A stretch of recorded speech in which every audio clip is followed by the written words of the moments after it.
Malam itu, udara terasa begitu dingin. Hanya suara jangkrik dan desiran angin yang menemani kesunyian di kamar kosanku. Aku, Fatih, duduk termenung di sudut ruangan, mencoba mengusir rasa gelisah yang tiba-tiba muncul.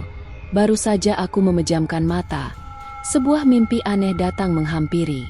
Aku melihat diriku sendiri, tapi tubuhku kaku dan dingin, terbaring di atas sebuah papan pengantin. Ada sekelompok orang yang tengah memandikanku dengan air dingin. Suara gemericik air bercampur isakan tangis.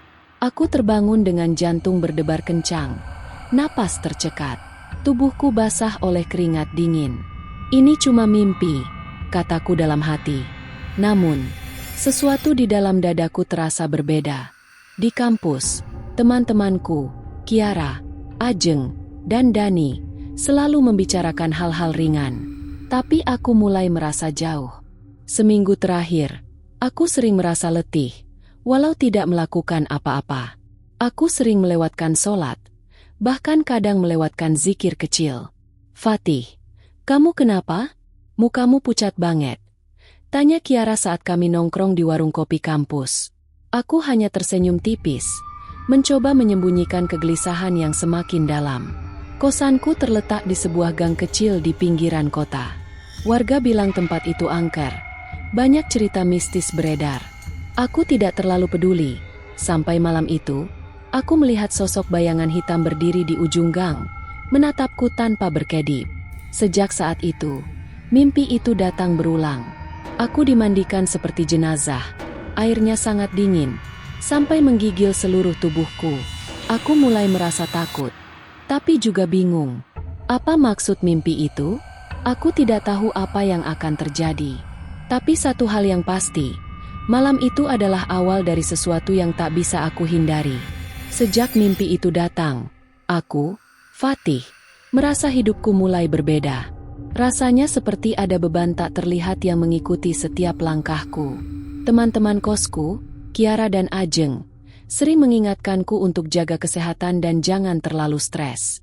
Dani, yang selalu santai, malah bilang, mimpi itu cuma mainan pikiran, loh, jangan kebanyakan mikir. Tapi aku tahu, ini bukan mimpi biasa. Aku mulai menghindari gang kecil tempat aku melihat bayangan itu. Rasanya udara di sana jadi lebih berat, seolah ada sesuatu yang menahan nafas. Aku ingat, dulu aku sering mengabaikan sholat subuh, bahkan kadang melewatkan zikir setelah maghrib. Kadang aku bercanda kasar soal kematian dan hal-hal mistis di depan teman-teman. Mungkin ini balasannya. Malam-malam berikutnya, mimpi itu datang lagi. Kali ini lebih jelas. Aku bisa mendengar suara tangisan perempuan yang lirih, mengiringi prosesi mandi jenazahku.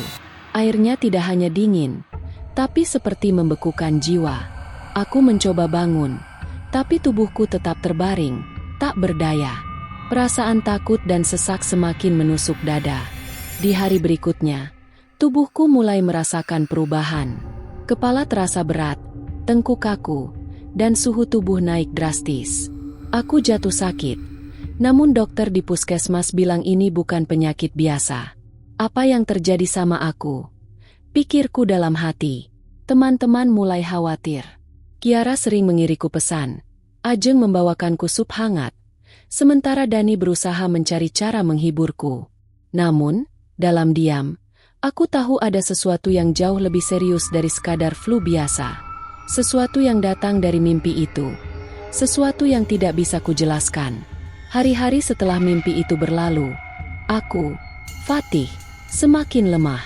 Demam tak kunjung turun. Tubuhku sering menggigil walau kamar sudah cukup hangat. Tidur jadi neraka. Setiap kali terlelap, bayangan mandi jenazah itu kembali menghantui. Kiara dan Ajeng mulai cemas. Mereka membujukku untuk ke dokter lagi. Tapi aku ragu. Sakit ini terasa beda.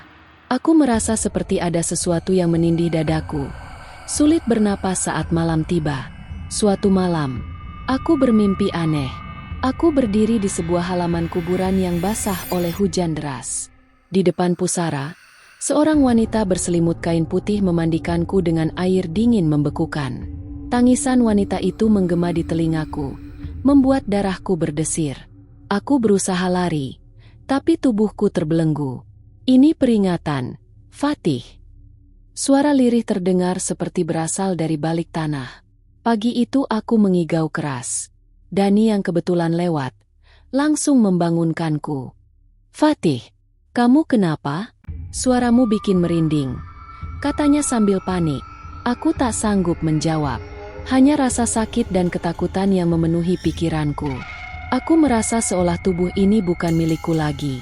Kiara akhirnya membawa aku ke rumah Pak Ustadz Hashim. Seorang ustadz yang dikenal bisa membantu orang-orang yang mengalami gangguan seperti ini. Pak Ustadz menatapku tajam saat aku menceritakan mimpiku. Ini bukan sakit biasa, Fatih. Ini tanda dari Allah. Ruhmu sedang diperingatkan, katanya pelan tapi tegas. Aku merasa makin terombang-ambing antara dunia nyata dan mimpi. Dan aku tahu, perjalanan ini belum selesai.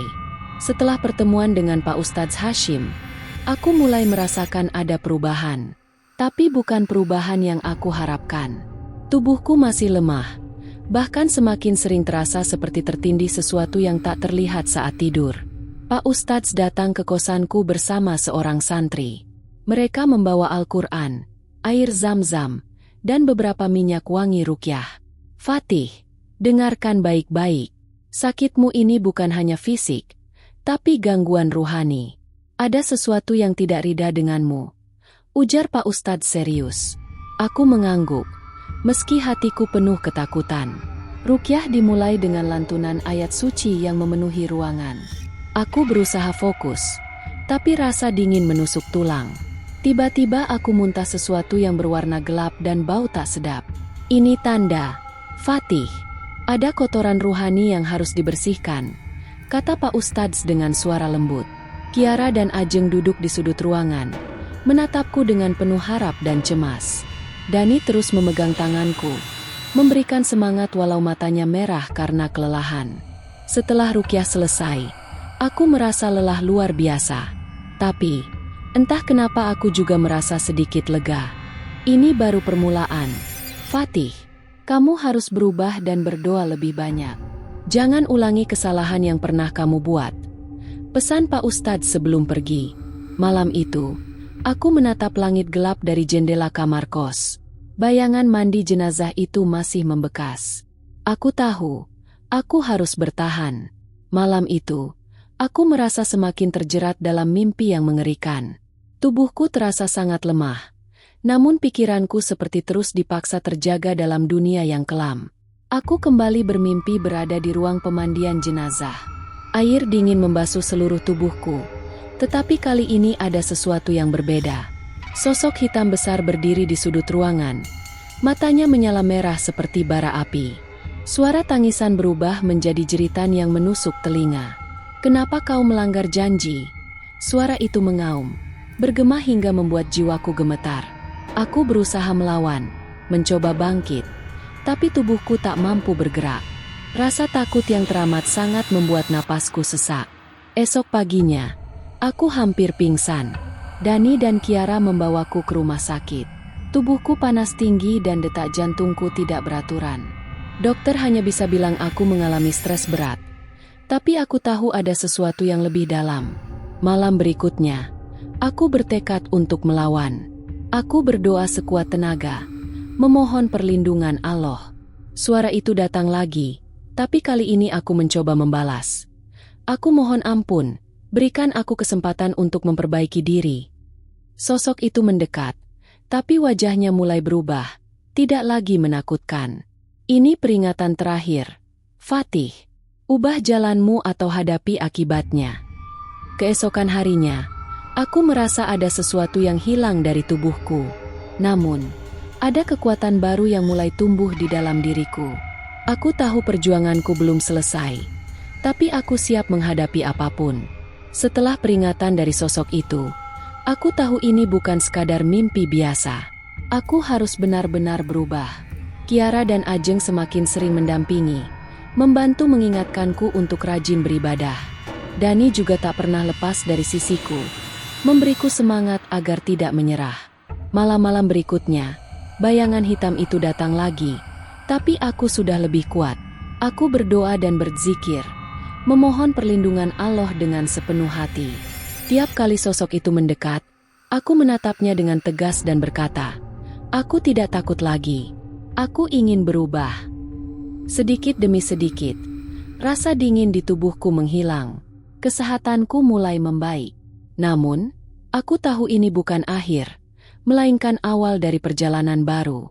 Pak Ustadz Hashim datang kembali, membawa beberapa doa dan nasihat.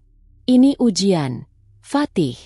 Jangan lupakan Allah, dan tetaplah dekat dengannya." Aku berjanji pada diri sendiri untuk tidak mengulangi kesalahan yang sama. Hari-hari setelah perjuanganku terasa seperti melewati kabut tebal yang perlahan menghilang. Aku semakin rajin beribadah, tidak lagi mengabaikan doa dan zikir. Kiara, Ajeng, dan Dani selalu ada di sampingku, memberikan dukungan tanpa henti. Aku mulai merasakan kedamaian yang belum pernah kurasakan sebelumnya. Mimpi mandi jenazah yang dulu menghantuiku kini mulai pudar. Suara tangisan itu menghilang, digantikan oleh lantunan ayat-ayat suci yang menyejukkan hati. Aku sadar, itu semua adalah peringatan dari Allah, agar aku kembali ke jalan yang benar sebelum terlambat. Sakit parah yang pernah kurasakan menjadi titik balik dalam hidupku. Aku belajar untuk lebih menghargai waktu, memperbaiki hubungan dengan Allah dan sesama manusia. Pak Ustadz Hashim selalu mengingatkanku, "Ingat, Fatih, kehidupan dunia hanya sementara. Jadikan setiap hari kesempatan untuk bertaubat dan berbuat baik." Kini aku, Fatih, melangkah dengan keyakinan baru. Mimpi buruk itu menjadi pelajaran berharga yang mengubah hidupku selamanya. Jika kamu mendengar cerita ini, ingatlah untuk selalu menjaga iman dan selalu meminta perlindungan Allah dari segala macam bahaya, yang terlihat maupun yang tak terlihat.